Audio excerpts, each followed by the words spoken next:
चलिए देखिए, digestive system कैसे कैसे होता है, भोजन हम लोग ग्रहण करते हैं तो वो कैसे होता है। चलिए देखिए हमारा भोजन कैसे पचता है इसके बारे में देखते हैं हम लोग। आज का हमारा टॉपिक ही यही है कि भोजन हमारा कैसे पचता है, डाइजेस्टिव सिस्टम आप सबको बताएं। चलिए देखिए, पहले हमारा जो भोजन होता है वो कि हमारे मुख गुहा से जाती है। ऐसा तो नहीं कि हम कहीं और से खा लेते हैं, ये भी नहीं, आप सब कुछ और नहीं समझिएगा, ठीक है। देखिए हमारा भोजन जो है कि मुख गुहा से ही प्रवेश होता है, यहाँ से देखिए ये रहा मुख गुहा, मुख गुहा से प्रवेश करती है और ग्रसनी ये देखिए उससे आगे जाती है, तो इसे हम गुटिका कहते हैं, गुटिका, या इसे इंग्लिश में फूड पाइप, या इसे हिंदी में इसे मतलब गुटिका को एक और अन्य नाम से जाना जाता है, वो कहते हैं इसे भोजन नली, ठीक है।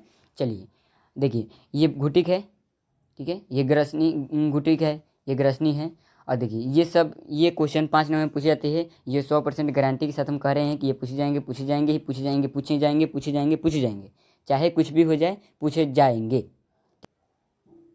देखिए अब हो गया, भोजन यहाँ से आते आते धीरे धीरे बढ़ेगा, धीरे धीरे बढ़ते बढ़ते यहाँ पे आएगा।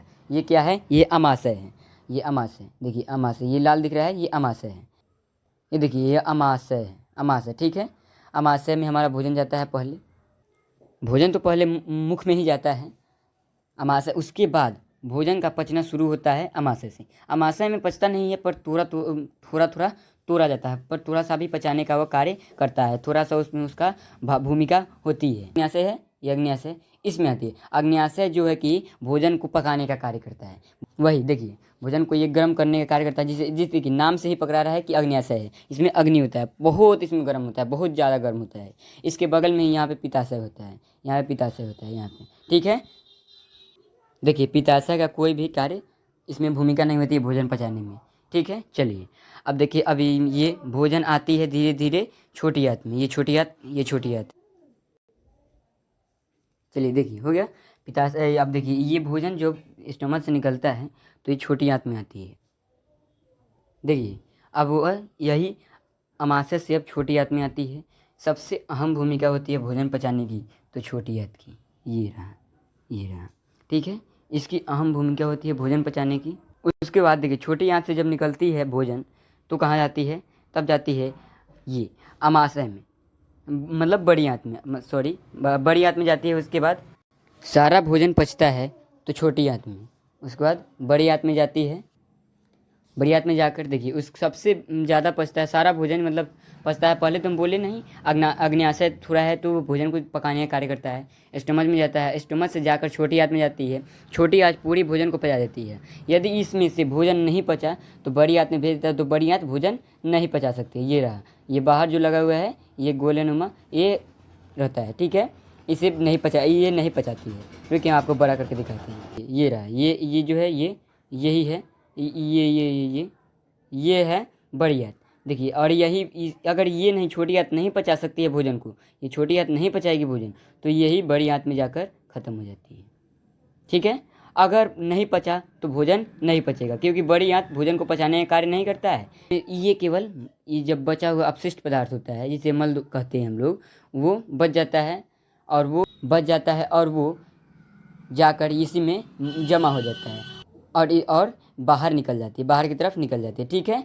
देखिए अब इसमें से अगर भोजन नहीं पचता है तो ये जिसे हम मल द्वार के बाहर बाहर निकल जाए। देखिए ये बड़ी आंत है, पहचान लिया आप लोग, और ये छोटी आंत है। अंदर की ओर जब सारा भोजन छोटी आंत में ही पचता है, बड़ी आंत में इसमें कोई भूमिका नहीं होती है, और बड़ी आंत भोजन पचाने में भी कोई कुछ नहीं कर सकता है। बड़ी आंत में, छोटी आंत में जो पच गया, अंतिम पाचन तंत्र क्रिया छोटी आंत में ही होती है। उसके बाद बड़ी आंत में जाती है ये, और यहाँ पे आकर मलाशय की में रह जाता है, ठीक है। जिसे हम ये देखिए ये मलाशय है, विके बड़ा करके दिखाते हैं आपको। देखिए ये रहा मलाशय, ये जो है ये मलाशय है, मलाशय, इसे हम मलाशय कहते हैं, ठीक है। ये मलाशय, ये वाला मलाशय होगा, ये नहीं, ये तो रेक्टम हो जाएगा, ये रेक्टम नहीं, ये मतलब ये मलाशय हो जाए, मल द्वार हो जाएगा जिससे मल बाहर निकलती है, ठीक है, ठीक है। आप लोग समझ गए होंगे। देखिए इससे बाहर निकलती है, इससे मल बाहर निकलती है, जिन्हें हम मल द्वार कहते हैं, और ये मलाशय होगा। क्लियरली अच्छे से समझ पा रहे होंगे मेरी बात को। और ये क्वेश्चन को VVI लगा लीजिएगा स्टार, क्योंकि ये पूछे जाने की संभावना अधिक रहती है 5 नंबर में, वो भी क्लियरली हमारे मल द्वार के द्वारा बाहर निकल जाती है। अंतिम यही होता है। ठीक है, यही हमारा पाचन तंत्र है। ठीक है, चलिए हम ये आपको PDF दे रहे हैं। ठीक है, हम आपको ये PDF दे रहे हैं, इसे आप लोग याद कर लीजिएगा। ये इंग्लिश है, हम आपको हिंदी में ही समझा दिए हैं। आपको समझाने में के लिए कोई बात नहीं है। इसे माउथ माउथ कहते हैं, मुख द्वार, इसे माउथ कहते। ठीक है, और ये ग्रसनी है, ये गुटिका है, गुटिका, और ये स्टमच है, पेट है, और ये स्मॉल इंटेस्टाइन में छोटी आंत है, और ये एनस मतलब मल द्वार है, रेक्टम मतलब मलाशय है, और लार्ज इंटेस्टाइन बड़ी आंत है। ठीक है, पैंक्रियाज मतलब अग्न्याशय होगा। ठीक है, ये भी हम आपको दे दिए, इसे समझने के लिए हम आपको दे दिए हैं, क्योंकि इंग्लिश भी जानना बहुत जरूरी। अंतिम पाचन तंत्र था जो कि हमारा यहाँ तक ख़त्म हो जाती है। ठीक है, आई होप आप लोग समझ लिए होंगे। चलिए, ओके, थैंक यू। चलिए, अब अगले बार हम ला रहे हैं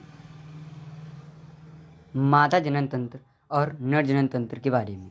ये मादा जनन तंत्र और नर जनन तंत्र भी पूछे जाते हैं, इंपॉर्टेंट क्वेश्चन है वो भी। ठीक है, वो भी 5 नंबर में पूछे जाते हैं, उसकी पिक्चर क्लिप बताने के लिए।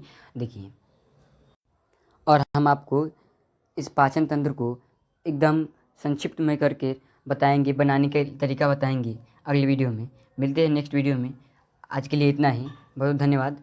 आप जुड़े रहिएगा, नए हैं तो इस चैनल को सब्सक्राइब कीजिए। थैंक यू, आज के लिए इतना ही, बाय बाय।